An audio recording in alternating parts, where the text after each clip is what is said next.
Social ಮೀಡಿಯಾದಲ್ಲಿ ಸದ್ಯ ದೊಡ್ಡ ಮಟ್ಟದಲ್ಲಿ ಸದ್ದು ಮಾಡುತ್ತಿರುವ ಹೆಸರು ಕಾಕ್ರೋಚ್ ಜನತಾ ಪಾರ್ಟಿ. ತಮಾಷೆಗೆಂದು ಅಭಿಜಿತ್ ದಿಪ್ಕಿ ಎಂಬುವರು ಸ್ಥಾಪಿಸಿದ ಕಾಕ್ರೋಚ್ ಜನತಾ ಪಾರ್ಟಿ ಸೋಷಿಯಲ್ ಮೀಡಿಯಾದಲ್ಲಿ ಸಿಕ್ಕಾಪಟ್ಟೆ ವೈರಲ್ ಆಗಿದ್ದು ಹೊಸ ಸೆನ್ಸೇಷನ್ ಕ್ರಿಯೇಟ್ ಮಾಡಿತ್ತು. ಬರೋಬ್ಬರಿ 13 ಮಿಲಿಯನ್ ಫಾಲೋವರ್ಸ್ ಗಳಿಸಿದ್ದ ಈ ಕಾಕ್ರೋಚ್ ಜನತಾ ಪಾರ್ಟಿ ಎಕ್ಸ್ ಖಾತೆಯನ್ನ ಭಾರತದಲ್ಲಿ ತಡೆ ಹಿಡಿಯಲಾಗಿದೆ. ಸಿಜೆಪಿ ಸಂಸ್ಥಾಪಕ ಅಭಿಜಿತ್ ದಿಪ್ಕೆ ಈ ಮೂಲಕ ವಿಚಾರವನ್ನ ಖುದ್ದು ಸೋಷಿಯಲ್ ಮೀಡಿಯಾದಲ್ಲಿ ಪೋಸ್ಟ್ ಮಾಡುವ ಮೂಲಕ ಖಚಿತಪಡಿಸಿದ್ದಾರೆ. ನಿರೀಕ್ಷೆಯಂತೆ ಕಾಕ್ರೋಚ್ ಜನತಾ ಪಕ್ಷದ ಖಾತೆಯನ್ನ ಭಾರತದಲ್ಲಿ ತಡೆ ಹಿಡಿಯಲಾಗಿದೆ ಎಂದು ಬರೆದುಕೊಂಡಿದ್ದಾರೆ. ಅಭಿಜಿತ್ ದಿಪ್ಕೆ ಸ್ಥಾಪಿಸಿದ ಈ ಕಾಕ್ರೋಚ್ ಜನತಾ ಪಾರ್ಟಿ ಪಕ್ಷವು ಕೇವಲ 5 ದಿನಗಳಲ್ಲಿ 13 ಮಿಲಿಯನ್ ಫಾಲೋವರ್ಸ್ ಸಂಪಾದಿಸಿತ್ತು.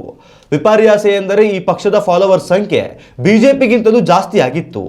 ಎಕ್ಸ್ನಲ್ಲಿ ಕಾಕ್ರೋಚ್ ಜನತಾ ಪಾರ್ಟಿಯ ಕ್ರೇಜ್ ಹೆಚ್ಚುತ್ತಿರುವ ನಡುವೆ ಬ್ಯಾನ್ ಶಾಕ್ ಕೂಡ ಎದುರಾಗಿದೆ. ಈಗ ಕಾಕ್ರೋಚ್ ಜನತಾ ಪಾರ್ಟಿ ಫಾಲೋ ಮಾಡಲು ಯತ್ನಿಸುವವರಿಗೆ ಕಾನೂನು ಸುವ್ಯವಸ್ಥೆ ಅಥವಾ ಕಾನೂನು ಪ್ರತಿಕ್ರಿಯೆಯ ಭಾಗವಾಗಿ ಈ ಹ್ಯಾಂಡಲ್ ಅನ್ನು ತಡೆಹಿಡಿಯಲಾಗಿದೆ ಎಂಬ ಸಂದೇಶ ಬರುತ್ತಿದೆ ಎನ್ನಲಾಗಿದೆ. ಕಾಕ್ರೋಚ್ ಜನತಾ ಪಾರ್ಟಿಯು ಹಾಸ್ಯದ ವಿಚಾರಕ್ಕಾಗಿ ಸ್ಥಾಪನೆಗೊಂಡಿತ್ತು. ಆದರೆ ಸೋಷಿಯಲ್ ಮೀಡಿಯಾದಲ್ಲಿ ಭಾರಿ ಬೆಂಬಲವನ್ನು ಗಳಿಸಿತ್ತು. ಎಲ್ಲೆಡೆ ಸಿಜೆಪಿ ಪಕ್ಷದ ಸುದ್ದಿಯೇ ಕೇಳಿ ಬರುತ್ತಿತ್ತು. ಬಿಜೆಪಿಯನ್ನ ಮೀರಿ ಸೋಷಿಯಲ್ ಮೀಡಿಯಾದಲ್ಲಿ ತನ್ನದೇ ಕ್ರೇಜ್ ಹೆಚ್ಚಿಸಿಕೊಂಡಿದ್ದ ಈ ಪಕ್ಷವು ದೇಶದ ರಾಜಕಾರಣದಲ್ಲೇನಾದರೂ ಬದಲಾವಣೆ ತರುತ್ತದೆ ಎಂದು ಯೋಚಿಸುತ್ತಿರುವಾಗಲೇ ಈ ಬೆಳವಣಿಗೆ ಸಂಭವಿಸಿದೆ. ಈ ಸವಾಲನ್ನ ಕಾಕ್ರೋಚ್ ಯಾವ ರೀತಿ ಎದುರಿಸುತ್ತೆ ಅನ್ನೋದನ್ನ ಕಾದು ನೋಡಬೇಕಿದೆ. ಉತ್ತಮ ಸಂಸ್ಕಾರಯುತ ಶಿಕ್ಷಣದೊಂದಿಗೆ VSS English medium CBSE school Udupi Muddur.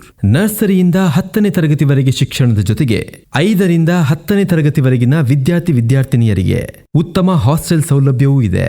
ನಿಮ್ಮ ಮಕ್ಕಳ ಪ್ರವೇಶಾತಿಗಾಗಿ ಈ ಸಂಖ್ಯೆಗೆ ಕರೆ ಮಾಡಿ.